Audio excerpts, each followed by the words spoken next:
Hi guys, welcome back to Best Cars for Sale in Kenya Limited. I'm James, and in this small video, I'm going to tell you the process of importing cars from Japan to Kenya. Step number 1, you just tell us the car you want, the specs. Whether it's a Toyota Harrier, a Subaru Forester, Nissan X-Trail, Audi A5, BMW X7, just tell us the car you want, the year, the drivetrain, that is whether it is 2-wheel drive, 4-wheel drive, the specifications of your car. Step number 2, we are going to go to the auction in Japan. And guys, if you are buying a car in Japan, whether you are buying it to come and sell locally, you are importing it for your personal use, those cars are sold through the auction.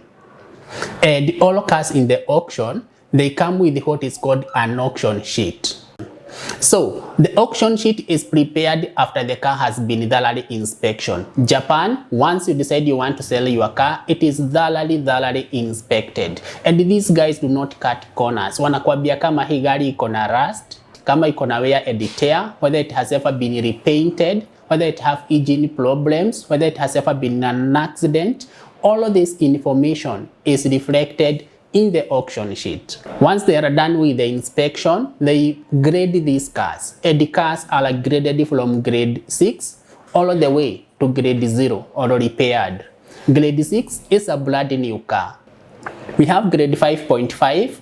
This one cannot be more than 3 years old.